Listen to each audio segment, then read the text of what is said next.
പ്രാർത്ഥിക്കുക. അമ്മേ പരിശുദ്ധമ്മേ, അമ്മേ പരിശുദ്ധമ്മേ, ദേവമാതാവേ, ദൈവമാതാവേ, കൃപാസനത്തിലൂടെ ഞങ്ങൾക്കും ഞങ്ങളുടെ ദേശത്തിനും അമ്മ മധ്യസ്ഥം തേടി തന്ന എല്ലാ അനുഗ്രഹങ്ങൾക്കും കൃപകൾക്കും ഞങ്ങളിപ്പോൾ ഹൃദയം നിറഞ്ഞ നന്ദി പറയുന്നു. അമ്മേ പരിശുദ്ധമ്മേ, അമ്മേ പരിശുദ്ധമ്മേ, ദൈവമാതാവേ, 2004 ഡിസംബർ 7 ഉച്ചകഴിഞ്ഞ് 2:30 കൃപാസനത്തിൽ സംഭവിച്ച അമ്മയുടെ പ്രത്യക്ഷപ്പെടലിനെ കുറിച്ച് തിരുസഭയ്ക്ക് സമർപ്പിച്ചിരിക്കുന്ന പഠനരേഖകളുടെ മേൽ സഭാത്മകമായ പഠനം ആരംഭിക്കുവാൻ ഞങ്ങൾ പ്രാർത്ഥിക്കുന്നു. അമ്മേ പരിശുദ്ധമ്മേ, ഭൂസ്വർലോകങ്ങളുടെ രാജ്ഞിയായ അങ്ങേയ്ക്ക് പ്രപഞ്ചപ്രകൃതിയെ തിരുസഭ പ്രതിഷ്ഠിക്കുവാൻ ഈ പ്രത്യക്ഷീകരണം വഴി ഇടയാക്കണമേ. പരിശുദ്ധ അമ്മേ, ജപമാല മാതാവേ, സകല കൃപാസനം പ്രാർത്ഥനയോടും ചേർത്ത് ഞങ്ങളിപ്പോൾ പ്രാർത്ഥിക്കുന്ന ഈ കുടുംബത്തിന്റെ പ്രത്യേക നിയോഗം മക്കളെ, അമ്മയുടെ പ്രത്യക്ഷീകരണത്തിന്റെ അനുഗ്രഹവേള ഞങ്ങൾക്ക് സാധിച്ചു തരുവാൻ കനിയണമേ. ആമേൻ. വിശ്വാസ പ്രമാണം. സർവശക്തനായ പിതാവും ആകാശത്തിന്റെയും ഭൂമിയുടെയും സൃഷ്ടാവുമായ ദൈവത്തിൽ ഞാൻ വിശ്വസിക്കുന്നു. അവിടുത്തെ ഏകപുത്രനും ഞങ്ങളുടെ കർത്താവുമായ ഈശോ മിശിഹായിലും ഞാൻ വിശ്വസിക്കുന്നു. ഈ പുത്രൻ പരിശുദ്ധാത്മാവിനാൽ ഗർഭസ്ഥനായി കന്യകാമറിയത്തിൽ നിന്ന് പിറന്ന് പൊന്തിയോസ് പീലാത്തോസിന്റെ കാലത്ത് പീഡകൾ സഹിച്ച് കുരിശിൽ തറയ്ക്കപ്പെട്ട് മരിച്ച് അടക്കപ്പെട്ട് പാതാളങ്ങളിൽ ഇറങ്ങി മരിച്ചവരുടെ ഇടയിൽ നിന്ന് 3-ാം നാൾ ഉയർത്ത് സ്വർഗത്തിലേക്ക് എഴുന്നള്ളി സർവശക്തിയുള്ള പിതാവായ ദൈവത്തിന്റെ വലതുഭാഗത്തിരിക്കുന്നു. അവിടെ നിന്ന് ജീവിക്കുന്നവരെയും മരിച്ചവരെയും വിധിക്കുവാൻ വരുമെന്നും ഞാൻ വിശ്വസിക്കുന്നു. പരിശുദ്ധാത്മാവിലും ഞാൻ വിശ്വസിക്കുന്നു. വിശുദ്ധ കത്തോലിക്കാ സഭയിലും പുണ്യവാന്മാരുടെ ഐക്യത്തിലും പാപങ്ങളുടെ മോചനത്തിലും ശരീരത്തിന്റെ ഉയർപ്പിലും നിത്യമായ ജീവിതത്തിലും ഞാൻ വിശ്വസിക്കുന്നു. ആമേൻ.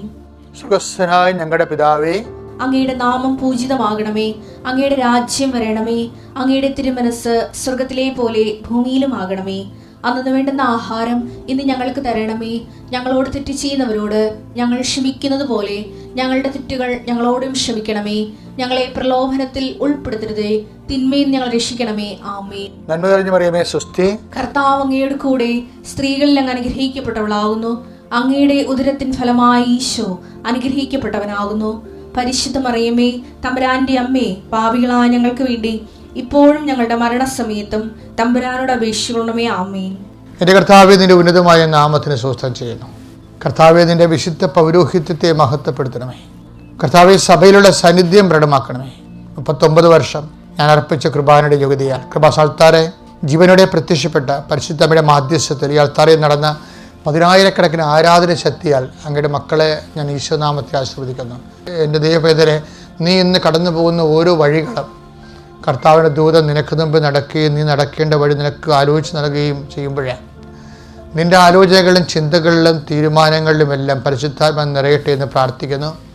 നിനക്ക് ആപത്ത് വരുന്ന, നഷ്ടങ്ങൾ വരുന്ന, ഘട്ടങ്ങൾ വരുന്ന, കോട്ടങ്ങൾ വരുന്ന എല്ലാ ചിന്താഗതികളും തീരുമാനങ്ങളും കോയിൻസിഡൻസുകളും മറ്റുള്ളവരുടെ സമ്മർദ്ദം മൂലം നീ എടുക്കേണ്ടി വന്ന എല്ലാ ആപത്തുകളും യേശുക്രിസ്തുവിൻ്റെ കുരിശിൻ്റെ അടയാളത്തിൽ ഞാൻ നിന്നെ സംരക്ഷിച്ചു കൊണ്ട് ബന്ധിക്കുന്നു. കർത്താവിൻ്റെ കണ്ണ് ചൊരിയട്ടെ. കർത്താവെ, ഇന്ന് നിൻ്റെ പുതുതായിട്ട് നിൻ്റെ ജീവിതവൃത്തിക്കും മേൽഗതിക്കും വേണ്ടി നീ എടുക്കുന്ന തീരുമാനങ്ങൾ, പുതിയ തീരുമാനങ്ങൾ എടുക്കുവാനും പുതിയ നല്ല ബന്ധങ്ങളിലേക്ക് ചെന്ന് ചേരുവാനും കർത്താവ് തന്നെ നിൻ്റെ ജീവിതം ക്രമീകരിച്ച് തരുവാനും കർത്താവിൻ്റെ നാമത്തെ നിന്നെ ഞാൻ ആശീർവദിക്കുന്നു. കർത്താവെ, നിൻ്റെ ഹോംവർക്കുകളാക്കി ഗൃഹപാഠങ്ങളായിട്ട് നീ മാറ്റി വെച്ചിരിക്കുന്നത്, നീക്കി വെച്ചിരിക്കുന്നത്, ഇന്ന് ചെയ്തു തീർക്കേണ്ട കാര്യങ്ങൾ, കണ്ടുമുട്ടേണ്ട വ്യക്തികൾ, ചെയ്തു തീർക്കേണ്ട കാര്യങ്ങൾക്കും കണ്ടുമുട്ടേണ്ട വ്യക്തികൾക്കും കർത്താവിൻ്റെ കരുണയും കൃപയും കൊണ്ടാവട്ടെ എന്ന് പ്രാർത്ഥിക്കുന്നു. സാമ്പത്തിക മേഖല തകർച്ചയിലാകുന്ന അവസ്ഥ, ജീവിത ചെലവ് പോലും എങ്ങനെ നിർവഹിക്കുന്ന ഓർത്ത് വിഷമിക്കുന്നവർ, ജോലി സംബന്ധമായ പ്രതിസന്ധി കുടുങ്ങിയിരിക്കുന്നവർ, സർവീസ് സംബന്ധമായ പ്രതിസന്ധി കുടുങ്ങിയിരിക്കുന്നവർ, അതങ്ങനെയുള്ള എല്ലാ മക്കളെയും സമർപ്പിച്ച് പ്രാർത്ഥിക്കുന്നു. അതിൽ ദൈവമാതാവിൻ്റെ പ്രത്യേകമായ പരിപാലനയിൽ നിനക്ക് വിടുതൽ ലഭിക്കട്ടെ എന്ന് പ്രാർത്ഥിക്കുന്നു. ഇപ്പോൾ മുടി കൊഴിഞ്ഞു പോകുന്നവരെയും മുടി കൊഴിഞ്ഞ പല കാരണങ്ങളാൽ ശരീരത്തിന് ത്വക്ക് രോഗമുള്ളവരെയും കർത്താവ് കാണിക്കുന്നു. അവിടെ മേലെല്ലാം കർത്താവ് പരിശുദ്ധമായ രക്തം തളിക്കപ്പെട്ട് പ്രാർത്ഥിക്കുന്നു.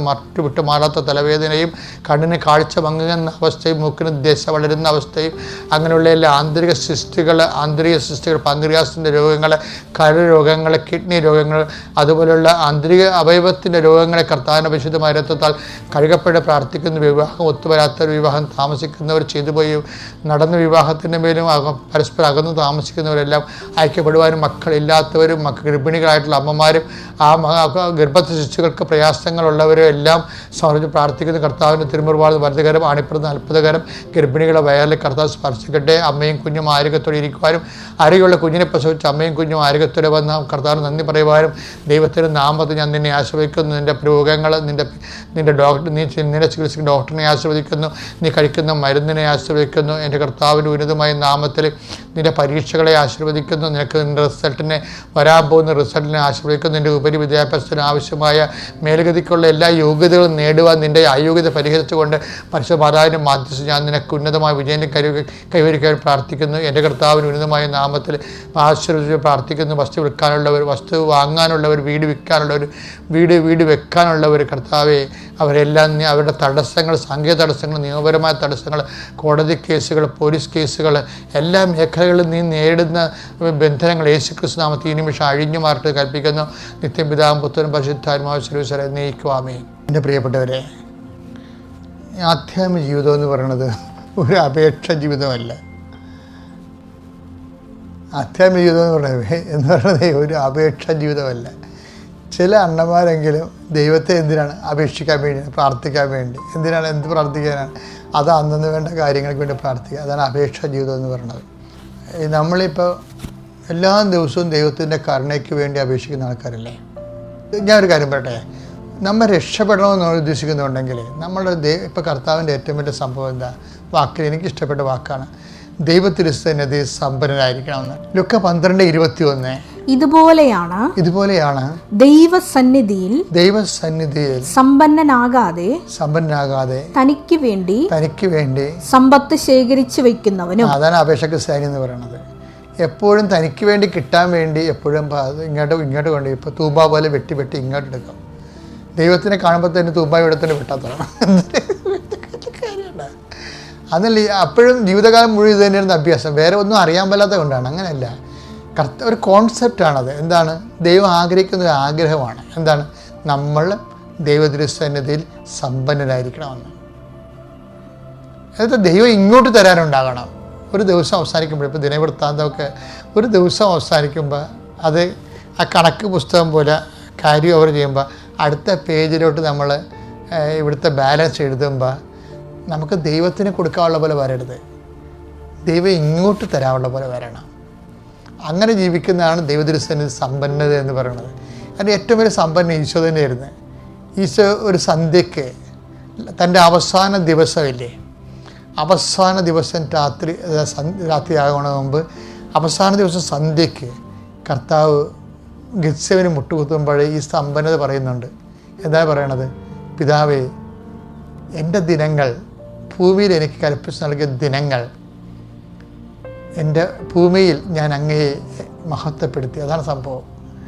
അപ്പോൾ എൻ്റെ ദിനങ്ങളെ ഞാൻ എൻ്റെ ദിനങ്ങളിൽ ഞാൻ ഭൂമിയിൽ അങ്ങയെ മഹത്വപ്പെടുത്തി. എന്ത് ചെയ്യണം? ഇനി ഇങ്ങോട്ട് തരണം, നീയാണ് ഇനി ചെയ്യേണ്ടത് കാര്യം. ഭയങ്കര അർത്ഥമല്ലേ? അതാണ് ക്രിസ്ത്യ ജീവിതം എന്ന് പറയുന്നത്. അത് അങ്ങേപ്പക്കൽ എന്നെ മഹത്വപ്പെടുത്തണമേ, അതാണ് വിഷയം. ഇപ്പം ദൈവത്തോട് ഇപ്പോൾ നമ്മൾ ചോറ് ചോദിച്ചാൽ നീ ചോറ് കൊണ്ടുപോയി, ഇനി ഞാൻ ചോറ് തരുമെന്ന് ദൈവം പറയത്തില്ല. നമ്മൾ ഭക്ഷണം ചോദിച്ചാൽ ഇനി ഞാൻ ഭക്ഷണം തരുമെന്ന് പറയത്തില്ല. അത് ഓട്ടോമാറ്റിക്കായിട്ട് സംഭവിക്കുന്ന കാര്യങ്ങളാണ്. പക്ഷെ ദൈവത്തിന് മാത്രം ചെയ്യാവുന്ന കാര്യങ്ങളാണ് ദൈവത്തോട് ചോദിക്കേണ്ടത്. പണ്ട് ഈ കർത്താവ് ഇതുപോലെ ഗെത്സേമനി പോലെ ഒരു ഗെത്സേമനിയുടെ തന്നെ ആദ്യ ഗെത്സേമനിയുണ്ട്. എൻ്റെ ആത്മാവ് മരണകരമായ വേദന അനുഭവിക്കുന്നു, ഞാനെന്ത് പറയേണ്ടു? പിതാവേ, ഈ മണിക്കൂറിലൊന്ന് മാറ്റണമേ. അത് ഈ മണിക്കൂറിലേക്കാണല്ലോ ഞാൻ വന്നത്. പാഷനെക്കുറിച്ച് കറക്റ്റ് കർത്താവ് ഫുൾ കോൺഷ്യസിലേക്ക് വരുന്ന സമയമാണ്. അപ്പോൾ ഇപ്പോൾ പിതാവേ എന്നെ മഹത്വപ്പെടുത്തണമെന്ന് പറയും. അപ്പോൾ പിതാവ് പറഞ്ഞ വാക്കുണ്ട്, എന്താണ്? ഞാൻ മഹത്വപ്പെടുത്തിയിരിക്കുന്നു, ഇനിയും മഹത്വപ്പെടുത്തുമെന്ന്. അതാണ് ദൈവത്തിൽ നിന്ന് വീണ്ടും ദൈവം തരാൻ ആഗ്രഹിക്കുന്ന സാധനം മഹത്വമാണ്. അല്ല കനിയും ചോറും ജോലിയും PR പെൻഷനും ഒന്നുമല്ല. ദൈവത്തിന് ഇനിയും നമുക്ക് തരാൻ അതാണ് ടേക്ക് ഇവിടെ യോഹന്നാൻ 12:28. പിതാവേ അങ്ങയുടെ നാമത്തെ മഹത്വപ്പെടുത്തണമേ. അപ്പോൾ സ്വർഗത്തിൽ നിന്ന് ഒരു സ്വരമുണ്ടായി, ഞാൻ മഹത്വപ്പെടുത്തിയിരിക്കുന്നു, ഇനിയും മഹത്വപ്പെടുത്തും. അങ്ങനെയാണ് ആ കണക്ക് അവസാനിക്കേണ്ടത്. ഓരോ ദിവസം അവസാനിക്കുമ്പോൾ ദൈവം ഇങ്ങോട്ട് തരാനുണ്ടാകണം. അങ്ങനെ ജീവിച്ചു നോക്കിയേ. ഞാനൊക്കെ അങ്ങനെ ജീവിക്കാൻ പരിശ്രമിക്കുകയാണ്. എൻ്റെ പേര് സിമി. ഞാൻ വൈക്കം ഫൊറോന ഇടവകയിൽ നിന്ന് വരുന്നു. ഞാൻ 20 വർഷമായിട്ട് ഇംഗ്ലണ്ടിലാണ് താമസിക്കുന്നത്. ഞാൻ കൃപാസനത്തെക്കുറിച്ച് അറിയാൻ ഇടയായത് എൻ്റെ മമ്മിയും ആൻറ്റിയും പറഞ്ഞാണ്. അത് 2020 എൻ്റെ ഹസ്ബൻഡിന് കോവിഡ് പിടിപെട്ട കോവിഡിൻ്റെ ഇതിൽ നിൽക്കുന്ന സമയത്ത് കോവിഡ് പിടിപെട്ട് സീരിയസ് ആയിട്ട് ഹോസ്പിറ്റലിൽ അഡ്മിറ്റ് ആയിരുന്നു. അപ്പം മമ്മി എന്നോട് പറഞ്ഞു, എടി കൃപാസനത്തിൽ ഇതിൽ വെച്ച് പ്രാർത്ഥിക്കണം. അന്ന് ഞാൻ കൃപാസനത്തെക്കുറിച്ചോ ഇതെന്താണെന്നോ എനിക്കറിയില്ലായിരുന്നു. അന്ന് ഞാൻ പ്രാർത്ഥിക്കണമെന്ന് പറഞ്ഞു. അന്നത്തെ എൻ്റെ ടെൻഷനിൽ ഞാൻ അതൊന്നും ഓർത്തില്ല. അന്ന് മമ്മി ഉടമ്പടി തൈലവും ഉപ്പും ഒക്കെ എനിക്ക് തന്നു. പക്ഷേ അതൊന്നും ഉപയോഗിക്കാനുള്ള ഇതെനിക്കില്ലായിരുന്നു. ഞാൻ അതൊന്നും ചെയ്തിട്ടില്ല അന്ന്. അത് കഴിഞ്ഞപ്പോൾ ഞാൻ 2022 നാട്ടിൽ വന്നപ്പോൾ മമ്മി പറഞ്ഞു, എടി ഞാൻ നേർന്നതാണ്, നാട്ടിൽ നിങ്ങൾ വരുമ്പോൾ നിന്നെ കൃപാസനത്തിൽ കൊണ്ടുപോയി പ്രാർത്ഥിച്ചേക്കാമെന്ന്. അന്ന് ഞാൻ മമ്മിയോട് ദേഷ്യപ്പെട്ടു. വേറെ ഒന്നും കണ്ടല്ല, ഞാൻ പ്രാർത്ഥിക്കുകയും പള്ളിയിൽ പോവുകയും എല്ലാം ചെയ്യുന്നതാണ്. മമ്മിയോട് ഞാൻ പറഞ്ഞു, മമ്മി എല്ലാ ധ്യാന കേന്ദ്രത്തിലും പോയി എല്ലായിടത്തും കയറി പ്രാർത്ഥിക്കും, അത് മമ്മി പ്രാർത്ഥിച്ച പോരെ, ഞങ്ങളെയും കൂടെ എന്തിനാണ് വലിച്ചുകൊണ്ട് പോകുന്നത് എന്നും പറഞ്ഞ് വഴക്കുണ്ടാക്കിയാണ് ഞാൻ അന്ന് മമ്മിയുടെ കൊടുത്ത് ഇവിടെ വന്നത്. വന്നിട്ടും എനിക്ക് വലിയ താല്പര്യമൊന്നും ഇല്ലാതെ ഞാൻ ജസ്റ്റ് പ്രാർത്ഥിച്ചു. അത് കഴിഞ്ഞപ്പോൾ എൻ്റെ ആൻറ്റി ഇവിടെ അന്ന് അവിടെ ഇത്ര ആക്റ്റീവ് അല്ലായിരുന്നു, കോവിഡ് കഴിഞ്ഞ സമയമായതുകൊണ്ട്. അപ്പോൾ ആൻറ്റി ഏതോ സിസ്റ്ററിനോട് പറഞ്ഞു, സിസ്റ്റർ ഈ പ്രാർത്ഥനയൊന്നും ഇടാവോ എന്ന് ചോദിച്ചപ്പോൾ ആ സിസ്റ്റർ പറഞ്ഞു, ഇപ്പം അതിനുള്ള സമയമല്ല, ഇത്തിരി കഴിയണമെന്നോ എന്തോ ഒരു കാര്യം സിസ്റ്റർ പറഞ്ഞപ്പോൾ എനിക്കങ്ങ് ദേഷ്യം വന്നു. ഞാൻ ആൻറ്റിയോട് ചോദിച്ചാൽ എന്താ മാതാവ് അവധിയാണോ എന്ന് ചോദിച്ചു. അത് കഴിഞ്ഞ് ഞാൻ ഇവിടുന്ന് പ്രാർത്ഥിച്ചു. പിറ്റേ ആഴ്ച ഞാൻ UK തിരിച്ചു പോയി. തിരിച്ച് ചെന്ന് മെയ് ഫസ്റ്റ് വീക്കിൽ ഞാൻ തിരിച്ചു ചെന്നു. മെയ് മിഡിൽ തൊട്ട് എനിക്ക് പരീക്ഷണങ്ങളും സഹനങ്ങളും തുടരെ വരാൻ തുടങ്ങി. ഫസ്റ്റ് എൻ്റെ മോൻ്റെ സ്കൂൾ, മോൻ ഒരു പ്രശ്നവും ഇല്ലാത്ത സ്കൂളിൽ നല്ല സ്വഭാവത്തോട് പോയിക്കൊണ്ടിരുന്ന മോനാണ്. അവൻ ഓരോരോരോരോ പ്രശ്നങ്ങളുണ്ടാക്കി തിരിച്ചു വരാൻ തുടങ്ങി. ടീച്ചർമാർ വിളിച്ച് കംപ്ലൈൻറ്റ് തുടങ്ങി. ആ പ്രശ്നം അത് ഞാനതൊന്നും എക്സ്പെക്റ്റ് പോലും ചെയ്യാത്ത പ്രശ്നങ്ങളായിരുന്നു എനിക്ക് വന്നുകൊണ്ടിരുന്നത്. എനിക്ക് എന്താണ് നടക്കുന്നതെന്ന് മനസ്സിലാകുന്നില്ല. ഞാൻ ചെല്ലുന്നിടത്തൊക്കെ എനിക്ക് പ്രോബ്ലംസ് മാത്രമേ വരുന്നുള്ളൂ. എന്നിട്ട് ഞാൻ ഇതിനെക്കുറിച്ചോ മാതാവിൻ്റെ ഇതിനെക്കുറിച്ചോ ഒന്നും ചിന്തിക്കുന്നില്ല. അപ്പം മോൻ പുതിയ സെക്കൻഡറി സ്കൂളിലേക്ക് മാറുന്ന സമയമായിരുന്നു. UK ഒരു എക്സാം ഉണ്ട്, എൻട്രൻസ് എക്സാം. സെക്കൻഡറി സ്കൂളിലേക്ക് നല്ല സ്കൂളിൽ അഡ്മിഷൻ കിട്ടണമെങ്കിൽ എക്സാം എഴുതണം. അവനാണ് ഒരുമാതിരി നല്ലപോലെ പഠിക്കുന്ന കൊച്ചുമാണ്. അപ്പം ഞാൻ വിചാരിച്ചു, അതൊക്കെ ഈസി ആയിട്ട് കിട്ടുമായിരിക്കും, അതൊന്നും കുഴപ്പമില്ല എന്ന് വിചാരിച്ചു. പ്രിപ്പറേഷന് പോയിക്കൊണ്ടിരുന്ന അവനും പ്രിപ്പറേഷനും ഫെയിലാകാൻ തുടങ്ങി. അപ്പം ഞാൻ വിചാരിച്ചു, എനിക്ക് മനസ്സിലാകുന്നില്ല, ഇത് എന്തുകൊണ്ടാണ് ഈ കൊച്ചു ഇങ്ങനെ തുടങ്ങുന്നത്. അവസാനം ഞാൻ ഒന്നും പ്രാർത്ഥനയൊന്നും തുടങ്ങാതെ അവനെ എക്സാം എഴുതിപ്പിച്ചു. അത് എക്സാം എഴുതി റിസൾട്ട് വന്നപ്പോൾ എല്ലാ പിള്ളേരും ജയിച്ചു, ഇവൻ മാത്രം ഒരൊറ്റ മാർക്കിന് ഫെയിലായി. 1 മാർക്കിന്. അതിന് ഒരു റീസണും ഇല്ല ഫെയിലാകാൻ. അത് മോൻ എല്ലാം നല്ലപോലെ പഠിച്ചിട്ടും ഒക്കെ പോകുന്നതാണ്. 1 മാർക്കിന് ഫെയിലായി. എനിക്ക് അന്ന് ഭയങ്കരമായിട്ട് അങ്ങ് സങ്കടം വന്നു. എന്ന് വെച്ചാൽ അത് വലിയ പ്രതീക്ഷ. ആ ഒരു സ്കൂൾ കിട്ടിയില്ലെങ്കിൽ പിന്നെ കിട്ടുന്ന സ്കൂൾ നല്ലതല്ലെങ്കിൽ അവരുടെ സെക്കൻഡറി സ്കൂൾ ജേർണി നമ്മളെ ഇവിടുത്തെ പോലെ നമുക്ക് അവരെ സ്ട്രിക്റ്റായിട്ട് പിടിക്കാനോ കൺട്രോൾ ചെയ്യാനോ ഒന്നുള്ള റൂൾ അവിടെ ഇല്ല. അപ്പം നമ്മൾ അവർ ഏത് വഴിക്ക് പോകുന്നു അതനുസരിച്ച് നമുക്ക് പറഞ്ഞു കൊടുക്കാം എന്നല്ലാതെ അതിൽ കൂടുതൽ നമുക്കൊന്നും ചെയ്യാൻ പറ്റില്ല. അപ്പോൾ എനിക്കങ്ങ് വല്ലാണ്ട് ഡിപ്രഷനായിപ്പോയി. എനിക്ക് ഭയങ്കര ഞാൻ എന്നും കരച്ചിലായി, പ്രശ്നമായി. അവസാനം നമുക്ക് 6 സ്കൂള് വെക്കാം നമുക്ക് ഓപ്ഷനിൽ. ഞാൻ വെച്ച 6 സ്കൂളും അവർ തന്നില്ല. ഒരു സ്കൂള് പോലും എനിക്ക് മോന് അഡ്മിഷൻ കിട്ടിയില്ല. അവസാനം അവർ ആ ഏരിയയിലെ ഏറ്റവും ചീത്ത സ്കൂളിൽ അവന് അഡ്മിഷൻ കൊടുത്തു. അവിടെ പോയി കഴിഞ്ഞാൽ പിന്നെ നമ്മൾ നോക്കിയിട്ട് കാര്യമില്ല, സ്വഭാവം പോയി എന്ന് വിചാരിച്ചാൽ മതി. അങ്ങനത്തെ ഒരു സ്കൂളാണ്. ഡ്രഗ്സ്, ചെറിയ പിള്ളേർ തന്നെ സിഗരറ്റ്, അങ്ങനെയുള്ള ക്യാരക്ടറുള്ള സ്കൂളിലാണ് അവസാനം അഡ്മിഷൻ കിട്ടിയത്. എനിക്കങ്ങ് വല്ലാത്ത ഡിപ്രഷനിലായിപ്പോയി ഞാൻ. അതായത് അത്രയും പഠിപ്പിച്ച് ഇത്രയും ഇതായിട്ട് വന്നിട്ട് പോലും എൻ്റെ മോന് അങ്ങനെ ഒരു അവസ്ഥയാണല്ലോ വന്നത്. അവനും മനസ്സിലാകുന്നില്ല. അവൻ പഠിക്കുന്നുണ്ട്, ക്ലാസ്സിൽ നല്ല റിപ്പോർട്ടാണ്, പക്ഷേ സ്കൂൾ കിട്ടുന്നില്ല. കൗൺസിൽ ഒരു സ്കൂൾ തന്നാൽ നമ്മൾ അവിടെ വിട്ടേ പറ്റത്തുള്ളൂ. നമുക്ക് അപ്പീൽ കൊടുക്കാം, അതല്ലാണ്ട് വേറെ ഓപ്ഷനൊന്നുമില്ല. ഞാൻ ആ കൊടുത്ത 6 സ്കൂളിനും അപ്പീൽ കൊടുത്തു. 6 അപ്പീലും ഫെയിലായി.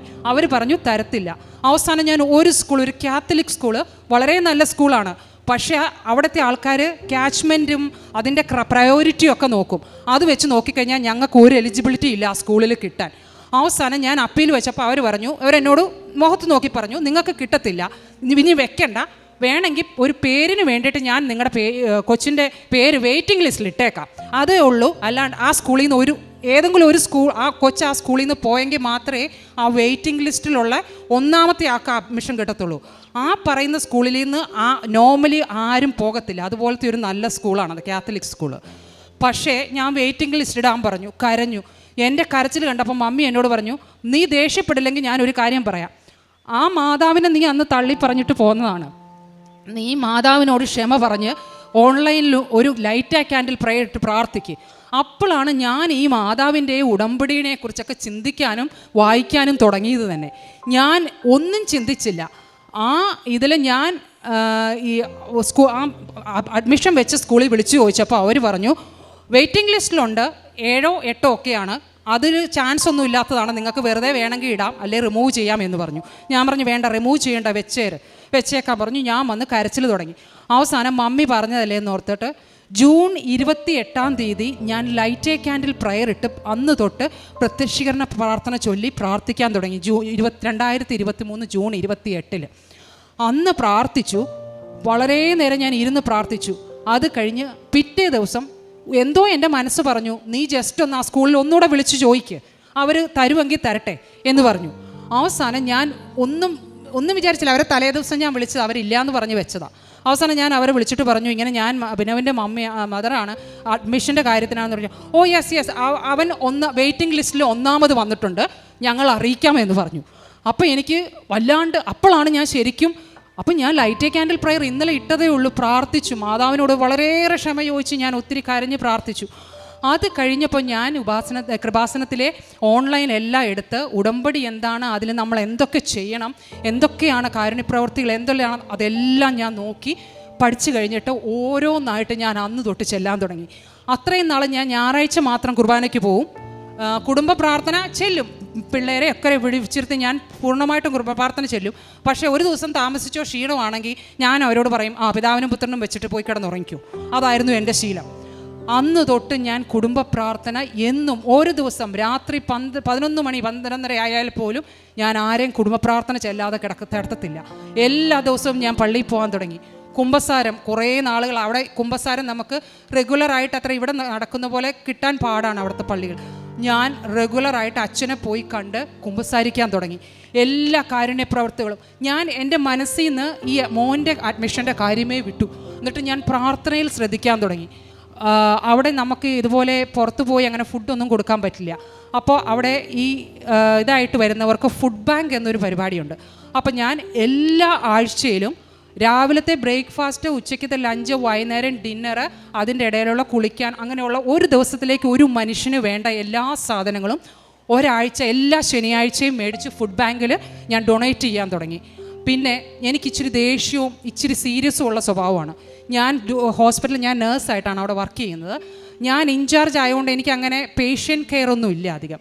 പക്ഷേ ഞാൻ തന്നെ അവിടുത്തെ വർക്ക് ചെയ്യുന്ന സ്റ്റാഫിനോട് പറഞ്ഞ് അങ്ങോട്ട് ഇറങ്ങി പേഷ്യൻ്റ് കെയറൊക്കെ ഞാൻ ചെയ്യാൻ തുടങ്ങി. എല്ലാവരോടും എൻ്റെ ദേഷ്യം കുറച്ചു. പിന്നെ ഞാൻ ആദ്യമേ മനസ്സിൽ വിചാരിച്ചു ആരോടൊക്കെയോ എനിക്ക് ദേഷ്യമുണ്ട്, അതെല്ലാം ഞാൻ റിക്കളക്ട് ചെയ്ത് എല്ലാവരെയും ഞാൻ ഫോൺ വിളിച്ചു, എല്ലാവരോടും സംസാരിക്കാൻ തുടങ്ങി. എല്ലാം കഴിഞ്ഞു. അത് കഴിഞ്ഞ് ഞാൻ അത് കഴിഞ്ഞ് നവംബർ, അത് കഴിഞ്ഞ് മോൻ ആ പഴയ അവർ തന്ന സ്കൂളിൽ തന്നെ പോകാൻ തുടങ്ങി.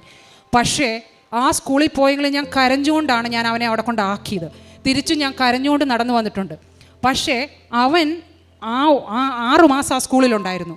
ആ സ്കൂളിലുണ്ടായിരുന്ന സമയം മുഴുവൻ എല്ലാ ടീച്ചറും, ഹെഡ് ടീച്ചർ വരെ എന്നെ ഫോൺ വിളിക്കുമായിരുന്നു. മോൻ നല്ലതായിട്ട് പഠിക്കുന്നുണ്ട്, നല്ല സ്വഭാവമാണ്, നല്ല എല്ലാം പോസിറ്റീവായിട്ട് അപ്ഡേറ്റ് മാത്രമേ എനിക്ക് ആ സ്കൂളിൽ നിന്ന് കിട്ടിയിട്ടുള്ളൂ. അവൻ ആ സ്കൂളിൽ പോയിട്ടെങ്കിലും എനിക്ക് ആ സ്കൂളിൽ പോയതിൽ വിഷമം വരുത്താൻ മാതാവ് സമ്മതിച്ചിട്ടില്ല. അവസാനം ഞാൻ കഴിഞ്ഞ ജനുവരിയിൽ ഇവിടെ വന്ന് ഉടമ്പടി പുതുക്കി ഞാൻ തിരിച്ചു ചെന്ന് ഫെബ്രുവരി 28 ആയപ്പോൾ ആ സ്കൂളിലെ ഹെഡ് ടീച്ചർ വിളിച്ചിട്ട് പറഞ്ഞു, അഭിനവന് അഡ്മിഷൻ ഈ സ്കൂളിൽ റെഡി ആയിട്ടുണ്ട്, നിങ്ങൾ വന്ന് ചേർത്തോളാൻ പറഞ്ഞു. അങ്ങനെ ഞാൻ ആ സ്കൂളിൽ തന്നെ മോന് മാതാവ് അഡ്മിഷൻ കൊടുത്തു. അവസാനം അപ്ലൈ ചെയ്ത ഒത്തിരി പേരുണ്ടായിരുന്നു ആ കൗൺസിലിൽ, അവർക്ക് ആർക്കും കിട്ടിയില്ല. അവരെല്ലാവരും എന്നോട് വന്ന് ചോദിക്കാൻ തുടങ്ങി, സിമിക്ക് മാത്രം എങ്ങനെ അഡ്മിഷൻ കിട്ടിയത്? ഞങ്ങളെല്ലാവരും കുറേ നാളായിട്ട് വെയിറ്റിംഗ് ലിസ്റ്റിൽ കിടക്കുകയാണ്, ഞങ്ങൾക്ക് മാത്രം എന്താ അവർ തരാത്തത്? സിമി ആണെങ്കിൽ ഒരു ക്രൈറ്റീരിയയിലും ഇല്ല, ഡിസ്റ്റൻസ് വൈസ് സിമിക്കില്ല, കൗൺസിലും സിമി വേറെയാണ്, എല്ലാം വേറെ ആയിട്ട് പോലും സിമിക്ക് എങ്ങനെ അഡ്മിഷൻ കിട്ടും? അപ്പം ഞാൻ അവരോട് പറഞ്ഞു, എനിക്കൊരു മാതാവുണ്ട്, കിട്ടി. ആ മാതാവാണ് എനിക്ക് അഡ്മിഷൻ തന്നത്. എല്ലാവരോടും ഞാൻ പറയും. അപ്പം ഞാൻ ഇവിടുന്ന് പത്രങ്ങളെല്ലാം മേടിച്ചുകൊണ്ട് പോകും. ഞാൻ ഇംഗ്ലീഷ് പത്രമാണ് അങ്ങോട്ട് മേടിച്ചുകൊണ്ട് പോകുന്നത്. എന്നിട്ട് ഞാൻ അവിടുത്തെ പള്ളികളിലും ഇംഗ്ലീഷ് ആരൊന്നൊന്നുമില്ല, അവിടെ വരുന്ന എല്ലാവർക്കും ഞാൻ പത്രങ്ങൾ, ആദ്യം എനിക്കറിയില്ലായിരുന്നു ഈ പത്രം എങ്ങനെ കൊടുക്കും എന്താണെന്നൊന്നും, എല്ലാവർക്കും ഞാൻ കൊടുക്കാൻ തുടങ്ങി. അന്ന് തൊട്ട് ഇന്ന് വരെ ഞാൻ എൻ്റെ ഉടമ്പടിയിലെ നിബന്ധനകളൊന്നും ഞാൻ ഇത് വെച്ചിട്ടില്ല. എൻ്റെ കാര്യങ്ങൾ ഞാൻ ചെയ്തില്ലെങ്കിൽ പോലും ഞാൻ ചെയ്യാനുള്ളതെല്ലാം ചെയ്യുമായിരുന്നു. പക്ഷേ എനിക്ക് വീണ്ടും വീണ്ടും പരീക്ഷണങ്ങൾ മാത്രമാണ് വന്നുകൊണ്ടിരുന്നത്. ഇത് കഴിഞ്ഞ് മോൻ്റെ അഡ്മിഷൻ കഴിഞ്ഞ ഉടനെ എൻ്റെ ഹസ്ബൻഡിന് ആക്സിഡൻ്റായി കാലിൻ്റെ പാദത്തിലെ എല്ല് കംപ്ലീറ്റ് പൊടിഞ്ഞുപോയി. വണ്ടി കാലയിലോട്ട് വീണ് കംപ്ലീറ്റ് പൊടിഞ്ഞുപോയി. സാർ ഇത് ചെന്നപ്പോൾ റിവ്യൂവിന് ചെന്നപ്പോൾ ഡോക്ടർ പറഞ്ഞു, ഇത് പൊടിഞ്ഞിരിക്കുവാണല്ലോ, ഇതൊന്നും ചെയ്യാൻ പറ്റത്തില്ല, ഒന്നല്ലേ പ്ലാസ്റ്റർ ഇട്ടിട്ട് നമുക്ക് നോക്കാം. എൻ്റെ ഹസ്ബൻഡ് ഒരു ന്യൂറോ സർജനാണ്. പുള്ളിക്കാരന് ഒത്തിരി 10-12 മണിക്കൂറൊക്കെ നിന്ന് സർജറി ചെയ്യുന്ന മനുഷ്യനാണ്. അപ്പോൾ ഈ കാലങ്ങനെ പൊടിഞ്ഞ് നിൽക്കുമ്പോൾ പ്രശ്നം എന്നാന്ന് വെച്ചാൽ, അന്ന് പുള്ളി ഡ്യൂട്ടിക്ക് പോയപ്പോഴാണ് ആക്സിഡൻ്റ് ഉണ്ടായത്. ആ ഒടിഞ്ഞ കാലുമായി പുള്ളി കാല് പില്ലോയിൽ വെച്ച് ഒരു 4 മണിക്കൂറെ സർജറി ചെയ്തായിരുന്നു. അത് വേഴ്സായിപ്പോയത്. അവർ പറഞ്ഞു, ഇനി ഒന്നും ചെയ്യാനില്ല, പ്ലാസ്റ്റർ ഇടാം, അത് കഴിഞ്ഞ് ആ എല്ല് എങ്ങനെ കൂടുന്നോ അങ്ങനെ വെച്ച് നമുക്ക് സർജറി ചെയ്ത് നോക്കാമെന്നല്ലാണ്ട് വേറെ എനിക്കൊന്നും പറയാൻ പറ്റില്ല എന്ന് പറഞ്ഞു. ഞാനാണെങ്കിൽ അപ്പം ഹസ്ബൻഡ് എൻ്റെ ഫേസിൽ നോക്കി, ഞാൻ ഒരു ഭാവഭേദവും ഇല്ലാണ്ടിരിക്കുക. എൻ്റെ മനസ്സിൽ കിടക്കുന്നത് ഞാൻ ഉടമ്പടി എടുത്തിട്ടുണ്ടല്ലോ, പിന്നെ ഞാൻ എന്തിനാണ് പേടിക്കുന്നതെന്നാണ് എൻ്റെ ചിന്ത. അപ്പോൾ ഹസ്ബൻഡ് എന്നോട് ചോദിക്കുന്നുണ്ട്, സിമി എന്താ ഒന്നും മിണ്ടാത്തേ? ഞാൻ പറഞ്ഞു, ഞാനൊന്നും മിണ്ടുന്നില്ല. ഇപ്പം ഞാൻ അതിന് ഒരു ആൻസറും പറയുന്നില്ല. പ്ലാസ്റ്റർ ഇടാന്നല്ലേ അവർ പറഞ്ഞത്, പ്ലാസ്റ്റർ ഇട്, നമുക്ക് നോക്കാം. അത് കഴിഞ്ഞ് ഞാൻ ഒരാളെ മാതാവിനെ ഏൽപ്പിച്ചിട്ടുണ്ട്, അതെങ്ങനെ വരുന്നു നമുക്ക് അങ്ങനെ നോക്കാം. അങ്ങനെ 6 ആഴ്ച പ്ലാസ്റ്റർ ഇട്ട് പുള്ളി ഇരുന്നു. ആ 6 ആഴ്ചയും ഞാൻ എന്നും വെളുപ്പിനെ 5:30 എണീറ്റ് വൈകുന്നേരം പ്രത്യക്ഷീകരണ പ്രാർത്ഥനയും വൈകുന്നേര പ്രാർത്ഥനയും പുള്ളിയുടെ ഹസ്ബൻഡിൻ്റെ കാലയിൽ ഉടമ്പടി എണ്ണ ആ പ്ലാസ്റ്ററിൻ്റെ മുകളിൽ കൂടെ തേച്ച് മാത്രം പ്രാർത്ഥിച്ചു. വേറെ ഒന്നും ഞാൻ പറഞ്ഞു, നിങ്ങൾക്ക് പുള്ളിക്കാരന് ഒരു സർജറിയുടെ ആവശ്യം വരില്ല, മാതാവ് നോക്കിക്കോളും എന്ന് പറഞ്ഞു. അതുപോലെ തന്നെ 6 ആഴ്ച കഴിഞ്ഞപ്പോൾ പ്ലാസ്റ്റർ എടുത്തപ്പോൾ അവർ പറഞ്ഞു, കാലിൻ്റെ എല്ല് നോർമലായിട്ട് തന്നെയാണ് ഫോം ആയേക്കണത്, അതുകൊണ്ട് സർജറി വേണ്ട, കുറച്ച് നാളൊന്ന് കെയർഫുൾ ആയാൽ മതി, പതുക്കെ നടുത്തിലായിട്ട്. അങ്ങനെ ആ കാര്യത്തിലും എനിക്ക് ഇതായി. പക്ഷേ പിന്നെയും പരീക്ഷണം എൻ്റെ അവിടെ തീർന്നില്ല. ഹസ്ബൻഡിൻ്റെ പ്ലാസ്റ്റർ വെട്ടിയപ്പോൾ ഉടനെ മകൻ പോയി സ്കൂളിൽ വീണ് കൈ ഒടിച്ചിട്ട് വന്നു. നോക്കിയപ്പോൾ അവനും കൈ ഫ്രാക്ചർ. ഞാൻ ആലോചിക്കും പക്ഷേ എനിക്കത് സന്തോഷമായിരുന്നു. അച്ഛൻ്റെ പ്രസംഗം ഞാൻ റെഗുലറായിട്ട് ജൂൺ തൊട്ട് കേൾക്കാൻ തുടങ്ങിയതാണ്. എല്ലാ പ്രസംഗവും എല്ലാ ധ്യാനവും ഞാൻ റെഗുലറായിട്ടിരുന്ന് കേൾക്കും. സാക്ഷ്യങ്ങളാണ്. ഞാൻ പണ്ടൊക്കെ ഫേസ്ബുക്കും ഇൻസ്റ്റാഗ്രാമും ഒക്കെ വെച്ചോണ്ടാണ് ഞാൻ ഇരുന്നിരുന്നത്. ഇപ്പം ഞാൻ കുക്ക് ചെയ്യുമ്പോഴൊക്കെ ആണെങ്കിലും സാക്ഷ്യങ്ങളും അച്ഛൻ്റെ പ്രസംഗവുമാണ് ഞാൻ കണ്ടിന്യൂസ് ഇടുന്നത്. അതിനകത്ത് അച്ഛൻ പറഞ്ഞു കേൾക്കുന്നുണ്ട്, നിങ്ങൾക്ക് പരീക്ഷണം വരുമ്പോൾ നിങ്ങൾ സന്തോഷിക്കണം, അല്ലാണ്ട് വിഷമം വരരുത്.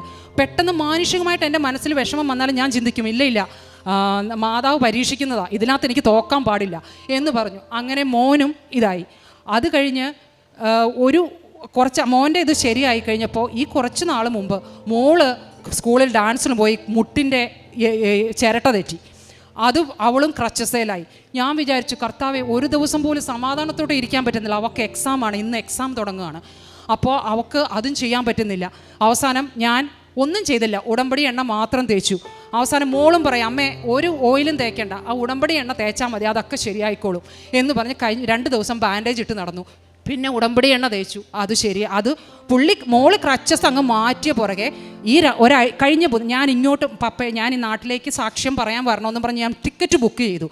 ബുക്ക് ചെയ്തതിൻ്റെ പിറ്റേ ദിവസം ഹസ്ബൻഡിന് അടുത്ത ആക്സിഡൻറ്റ്. ആ ഒടിഞ്ഞ കാല് തന്നെ പിന്നെ ഒടിഞ്ഞു.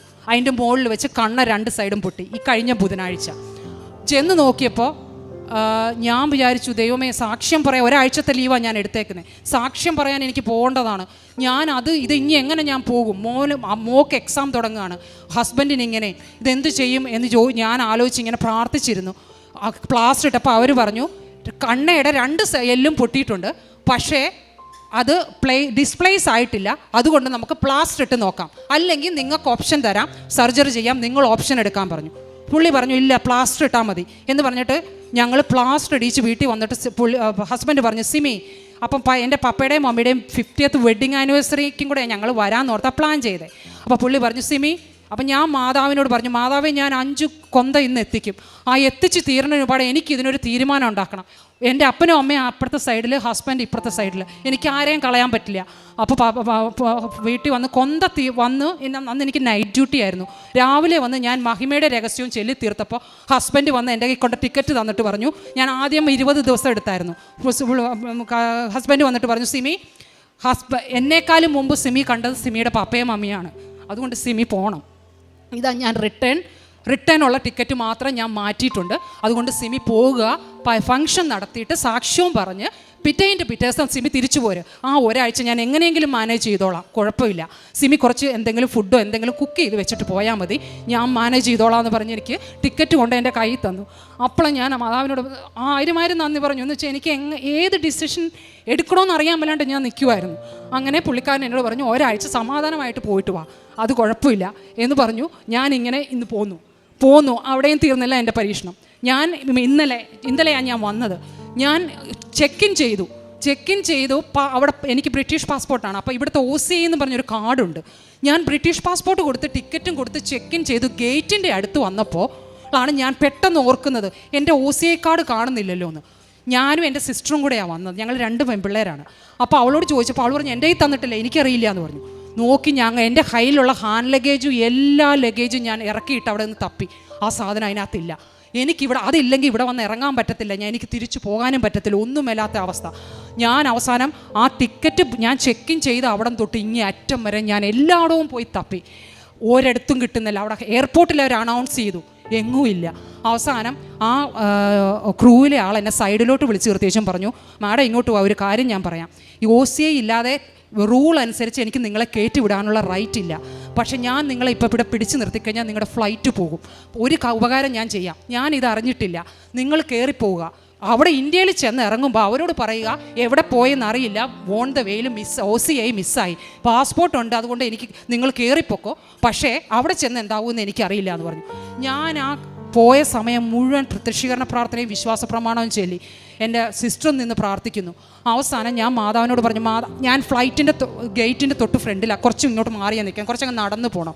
ഞാൻ അതിൻ്റെ ഫ്രണ്ടിൽ നിന്ന് മാതാവിനോട് പറഞ്ഞു, മാതാവേ, ഞാൻ സാക്ഷ്യം പറയാൻ വരാനുള്ളതാണ്.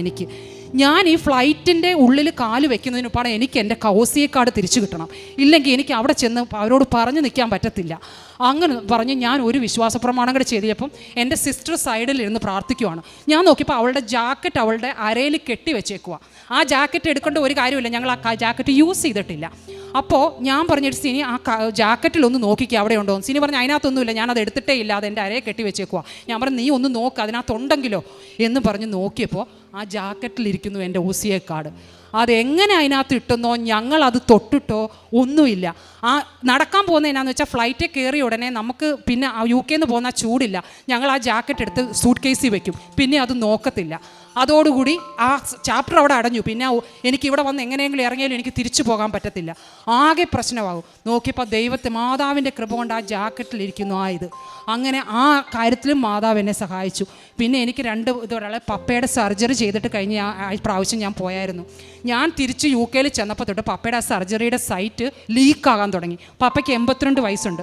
ഡോക്ടർ പറഞ്ഞു, ഒന്നല്ലേ അത് റീഓപ്പൺ ചെയ്യാം, പക്ഷേ ഇത്രയും പ്രായമുള്ളതുകൊണ്ട് റിസ്ക്കാണ്. ഞാൻ പറഞ്ഞു, പപ്പ റീഓപ്പൺ ചെയ്യേണ്ട, നമുക്ക് പ്രാർത്ഥിക്കാം. മമ്മിയും കൊണ്ടുപോയി ഉടമ്പടി എണ്ണ പപ്പയ്ക്ക് കൊടുത്തു. ഞാൻ അവിടെ ഇരുന്ന് പ്രത്യക്ഷീകരണ പ്രാർത്ഥന ചൊല്ലി എൻ്റെ ഷോൾഡറിൽ ആ ഉടമ്പടി എണ്ണ തൊട്ട് പ്രാർത്ഥിച്ചു.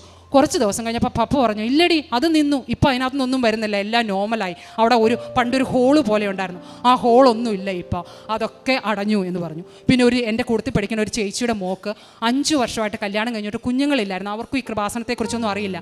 ഞാൻ ആ മോളോട് എപ്പോഴും പറയുമായിരുന്നു, ഇങ്ങനെ ഒരു സ്ഥലമുണ്ട്, വളരെ അനുഭവം ഉള്ളതാണ്, മോളത് പ്രാർത്ഥിക്കണം എന്നൊക്കെ പറഞ്ഞു കൊടുക്കുമായിരുന്നു. അവസാനം ഞാൻ എൻ്റെ പ്രാർത്ഥനയിൽ ആ മോളെ സമർപ്പിച്ച് പ്രാർത്ഥിച്ചു. ആ മോൾ ഇപ്പോൾ 4 മാസം പ്രഗ്നൻ്റാണ്. ആ മോളും എന്നോട് ചോദിച്ച് ഓൺലൈനിൽ ഉടമ്പടി എടുത്തിട്ടിരിക്കുകയാണ്. അതുപോലെ തന്നെ എൻ്റെ ഒരു ഫ്രണ്ട് നാട്ടിൽ നിന്ന് വിളിച്ചു പറഞ്ഞു, അവൾക്ക് ഡെങ്കു ഫീവറാണ്, സിമി ഭയങ്കര വേദന, നീ ഒന്ന് പ്രാർത്ഥിക്കാവോ, വേദന സഹിക്കാൻ വയ്യ എന്ന് പറഞ്ഞ് ഞാൻ അപ്പം തന്നെ മെഴുകുതിരി കത്തിച്ച് വെച്ച് ഈ മാതാവിനോട് അതും സമർപ്പിച്ച് പ്രാർത്ഥിച്ചു. അത് കുറച്ച് കഴിഞ്ഞപ്പോൾ അവളും സൗഖ്യപ്പെട്ട് ഡിസ്ചാർജ് ആയി എന്ന് പറഞ്ഞു. അതുപോലെ എൻ്റെ ചേച്ചിയുടെ മോക്ക് അവളും അവിടെയാണ്. മെഡിസിൻ അഡ്മിഷൻ കിട്ടണമെന്ന് ഭയങ്കര ആഗ്രഹമായിരുന്നു. പക്ഷേ UK മെഡിസിൻ അഡ്മിഷൻ ഭയങ്കര ഡിഫിക്കൽട്ടാണ്. അത് ഞാൻ എൻ്റെ ആദ്യത്തെ ഉടമ്പടിയിൽ വെച്ചിരുന്നു, എൻ്റെ ആ മോക്ക് ഇത് അഡ്മിഷൻ കിട്ടണമെന്ന്. അങ്ങനെ UK one of the best യൂണിവേഴ്സിറ്റിയിൽ കിങ്സിൽ ആ മോക്ക് മെഡിസിൻ അഡ്മിഷൻ ഞാൻ ഇവിടുന്ന് പോയതിൻ്റെ പിറ്റേ മാസം തന്നെ ലഭിച്ചു. കുറേ പേര് അപ്ലൈ ചെയ്തിട്ട് കിട്ടാറുന്നതാണ്, ആ മോക്ക് അത് ലഭിച്ചു. അങ്ങനെ ഇത് കൂടാതെ കുറേ അനുഗ്രഹങ്ങൾ എനിക്ക് കിട്ടിയിട്ടുണ്ട്. ഇത് ഞാൻ ഇത്രയും ഇത് തന്ന മാതാവിനും ഈശോയ്ക്കും ഞാൻ 1000 നന്ദി പറഞ്ഞുകൊള്ളുന്നു. ആത്മീയമായിട്ട് ചെയ്യുന്നത് പള്ളി പോയി ദിവസവും എൻ്റെ ബൈബിൾ വായന 4ാമത്തെ തവണ ഞാൻ ബൈബിൾ ഇപ്പോൾ ഫിനിഷ് ചെയ്തത്. എല്ലാ ദിവസവും ഞാൻ എന്ത് ഇതില്ലെങ്കിലും ബൈബിൾ വായിച്ചു തീർക്കും. ഞാൻ നൈറ്റ് ഡ്യൂട്ടിയിലുള്ള ദിവസം തിരിയും ഇതും കൊണ്ടുപോയി ഒരു 12നും 5:30 ഇടയ്ക്കുള്ള ഏതെങ്കിലും ഒരു ഗ്രാപ്പിൽ എനിക്ക് സമയം കിട്ടുമ്പോൾ എൻ്റെ ബ്രേക്ക് റൂമിൽ പോയി ഞാൻ മുട്ടുകുത്തി നിന്ന് ആ പ്രത്യക്ഷീകരണ പ്രാർത്ഥനയും ഇപ്പോഴത്തെ അച്ഛൻ്റെ ഡെയിലി ബ്രെഡും എല്ലാ ദിവസവും 5:30 മുമ്പ് ഞാൻ അന്ന് തൊട്ട് 4:30 ജൂൺ 28 തൊട്ട് 4:30 എണീറ്റ് എല്ലാ പ്രാർത്ഥനയും എല്ലാ പ്രവൃത്തിയും ആരെന്ത് സഹായം ചോദിച്ചാലും ഞാൻ നോ എന്ന് പറയില്ല. അതുപോലെ തന്നെ എൻ്റെ ഹസ്ബൻഡും പുള്ളിക്കാരനാണേലും 10 രൂപ ഉണ്ടെങ്കിൽ പോലും ഒരാൾ ചോദിച്ചാൽ അതിനകത്തുനിന്ന് 5 മുഴുവൻ കൊടുക്കാൻ പറ്റുമെങ്കിൽ അങ്ങനെയാണേലും സഹായിക്കുന്നവരും. അതുപോലെ പിള്ളേരാണെങ്കിലും മൗനോട് പറയും, മോനെ നമുക്ക് ദൈവം ഒരു സഹായം ചെയ്യുമ്പോൾ നമ്മൾ അന്ന് തന്നെ വേറൊരാൾക്ക് ആ സഹായം തിരിച്ച് ചെയ്തിരിക്കണം. അങ്ങനെ മോൻ്റെ അഡ്മിഷൻ്റെ അന്ന് കിട്ടി, അന്ന് മോന് യൂണിഫോം മേടിക്കാൻ പോയ അന്ന് അവിടെ ഒരു വഴിയിലിരുന്ന ഒരു മനുഷ്യനെ കണ്ടപ്പോൾ ഞാൻ പറഞ്ഞു, മോൻ്റെ കയ്യിൽ പൈസ കൊടുത്തിട്ട് പറഞ്ഞു, നീ പോയി ആ മോന് അയാൾക്ക് ആ മനുഷ്യന് ഫുഡ് മേടിച്ച് കൊടുക്കണം. നമുക്ക് ദൈവം തന്ന സഹായം നമുക്ക് മറ്റുള്ളവരിലേക്ക് പകർന്നു കൊടുക്കാനുള്ള ഇതുണ്ടാകണം. അതുപോലെ തന്നെ എൻ്റെ സ്വഭാവത്തിലുമൊക്കെ കുറേ ഇത് ഇനിയും മാറ്റാനുണ്ട്. അത് ഞാൻ പതിയെ മാതാവിനോട് പ്രാർത്ഥിക്കുന്നു. ഒഴിവ് സമയങ്ങളിൽ കൊന്തയും ജമാലയും എല്ലാം ചൊല്ലി ഞാൻ പ്രാർത്ഥിക്കാറുണ്ട്.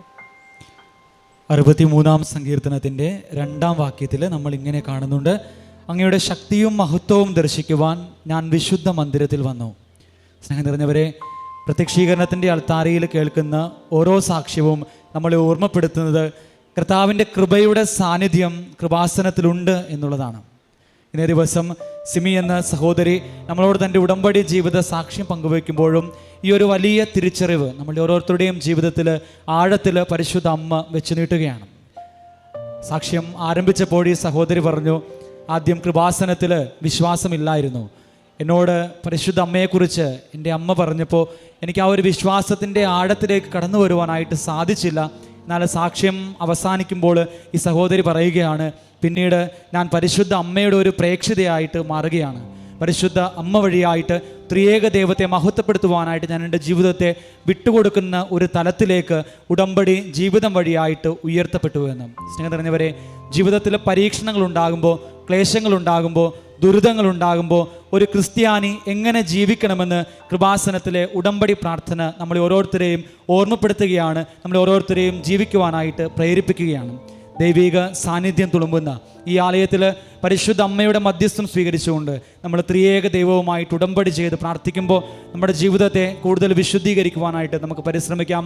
ഈ സഹോദരി പറയുന്നത് പോലെ ജീവിച്ച് മുന്നോട്ട് പോകുമ്പോൾ നമ്മുടെ ജീവിതത്തിൽ മുഴച്ചു നിൽക്കുന്ന കുറവുകളെ വെട്ടിമാറ്റുവാനായിട്ട് ഉടമ്പടി ജീവിതം നമ്മളെ സഹായിക്കുന്നു എന്നുള്ള വലിയ ഓർമ്മപ്പെടുത്തലും ബോധ്യവും ഈ സഹോദരി സാക്ഷ്യത്തിലൂടെ നമുക്ക് നൽകുകയാണ്. നമുക്ക് ഇരുകരങ്ങളും അടിച്ച് ദൈവ തിരുനാമത്തെ ഈ സഹോദരിക്കും കുടുംബത്തിനും വേണ്ടി വാഴ്ത്താം.